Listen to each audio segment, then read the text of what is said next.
നമ്മുടെ പുതിയ വീഡിയോയിലേക്ക് എല്ലാവർക്കും സ്വാഗതം. ഇന്നത്തെ നമ്മുടെ വീഡിയോ എന്ന് പറയുന്നത് ഈസിയും ടേസ്റ്റിയുമായിട്ട് 15 മിനിറ്റിനുള്ളിൽ കൊണ്ടുണ്ടാക്കാൻ പറ്റുന്ന ഒരു അമ്പഴങ്ങ അച്ചാറാണ്. നമ്മുടെ വീട്ടിൽ തന്നെ ഉണ്ടായി പിച്ചെടുത്ത് വെച്ചേക്കുന്ന അമ്പഴങ്ങ വെച്ചാണ് നമ്മൾ അച്ചാറിടുന്നത്. നമ്മുടെ ഫസ്റ്റ് സ്റ്റെപ്പ് എന്ന് പറയുന്നത് അമ്പഴങ്ങ നല്ല വൃത്തിയായിട്ട് കഴുകി ചെറിയ പീസായിട്ട് മുറിച്ച് ഉപ്പിട്ട് രാത്രി തന്നെ നമ്മളത് ഫ്രിഡ്ജിലെടുത്ത് വെച്ച് അടുത്ത ദിവസമാണ് നമ്മൾ അച്ചാറിടുന്നത്.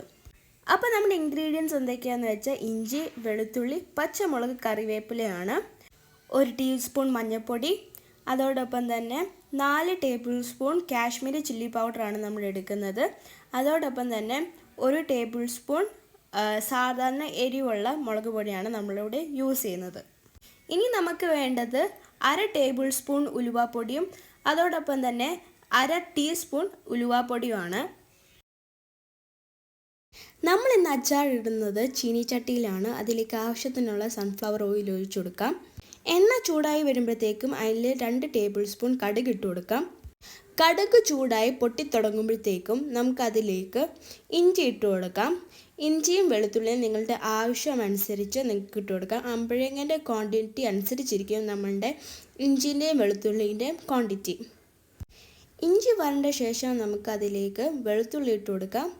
അതോടൊപ്പം തന്നെ പച്ചമുളകും കറിവേപ്പില ഇട്ട് കൊടുക്കുക. അത് ഒന്ന് വഴണ്ട് വരുമ്പോഴത്തേക്കും നമുക്ക് ഗ്യാസ് സ്റ്റവ് ഓഫ് ആക്കാം.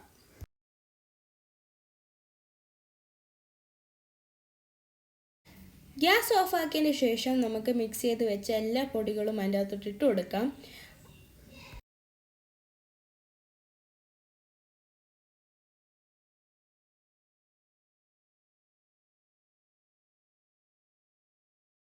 ഇതിലേക്ക് നമുക്ക് 1/4 കപ്പ് വിനെഗർ ഒഴിച്ചു കൊടുക്കാം.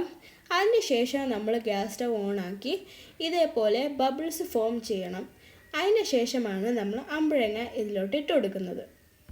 മസാലയൊക്കെ നല്ല മൂത്ത് വരുമ്പോഴത്തേക്കും നമുക്ക് അതിലേക്ക് ആവശ്യമുള്ള ഉപ്പ് ഇട്ട് കൊടുക്കാം. ഉപ്പ് നിങ്ങൾക്ക് ആവശ്യമനുസരിച്ച് ക്വാണ്ടിറ്റി അനുസരിച്ച് നിങ്ങൾക്ക് മാറ്റാം.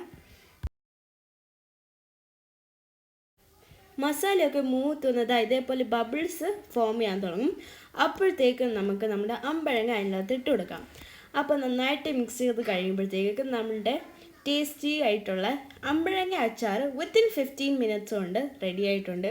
അപ്പോൾ ഇത്രയേ ഉള്ളൂ. നമുക്ക് ഫ്രിഡ്ജിൽ 2 ദിവസം വെച്ച് സ്റ്റോർ ചെയ്തിട്ട് നമുക്ക് കഴിക്കുമ്പോൾ നല്ല ടേസ്റ്റ് ആയിരിക്കും.